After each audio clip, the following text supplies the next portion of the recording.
100 days, and at any moment, President Trump is going to be signing 3 executive orders to roll back some burdensome regulations.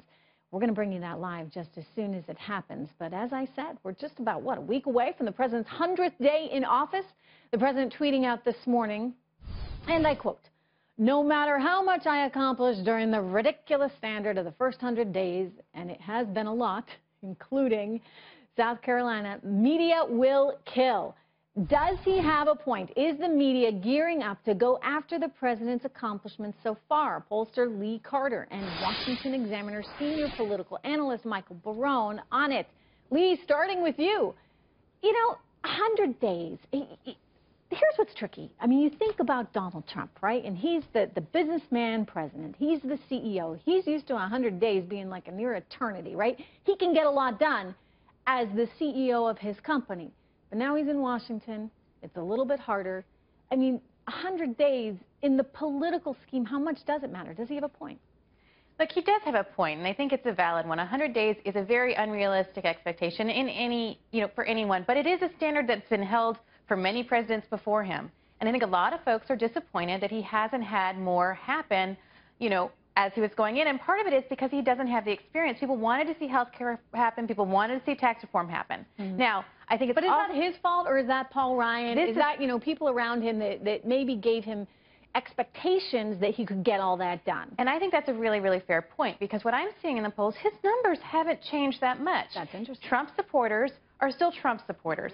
Independents who weren't so sure about him, still, their support's somewhat soft. They want to see action, but we've seen a 5-point swing in his numbers. It's not like everybody's saying that he's the least popular person. He went in office not very popular. This is part of who he is. And so I really don't think that people are all that disappointed with what's happened. And I think that Trump supporters... Although the media are quick to pounce, right? I mean, they're quick to say, oh, he's not getting anything done. He couldn't get health care done. Forget it. It's over. Like, it's just going to be a disaster. I mean, that's where the media's head is at, Mr. Barone, and he knows that, which is the point of his tweet. But, when you think about the long run, right, and he's in it for the long game. He's got 4 years, and you compare him, Michael, to other presidents. Where's he stacking up? Well, look, if, is the media going to go after Donald Trump? Is the Pope going to go to church on Sunday? The fact is both things are going to happen. I think the 100-day benchmark is really unrealistic and anachronistic. It goes back to Franklin Roosevelt's first term 84 years ago. You had a very different situation then. The country had unemployment of 25%, downward economic spiral. The banks were closed. You couldn't get the ATM machines didn't work because they hadn't been invented yet. Banks were closing. You couldn't get your money out. You lost it all. Yeah, I mean, banks were failing. So you had a real emergency situation where you needed legislation, where you needed executive action fast. And so that was in Roosevelt and the heavily Democratic Congress, the majority of whose members were new members, newly elected, did take action fast. No other president has faced that kind of emergency, including President Trump.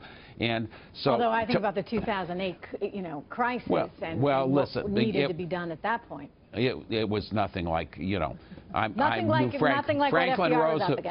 Roosevelt was a friend of mine. I remember Franklin Roosevelt. Barack Obama's no Franklin Roosevelt.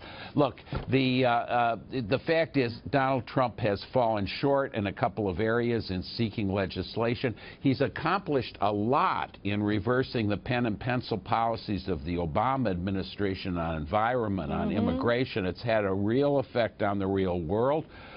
His SC in his tweet is a reference, I think, to the Supreme Court, where he nominated a superb nominee, Neil Gorsuch, who got confirmed with a change in the Senate rules.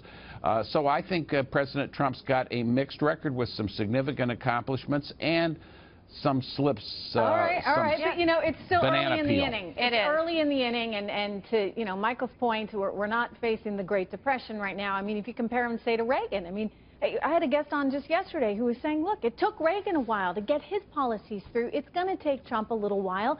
And, everybody should kind of temper their expectations. It took President Obama a while to get health care through as well. I think the thing that's important to know about his popularity numbers, I think this is really important for people to understand, Democrats are blaming Trump for not having things done.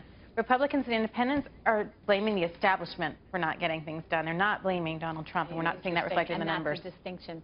All right, Lee, Michael, thank you so much. Good to have you guys. Thank you. Good to be here.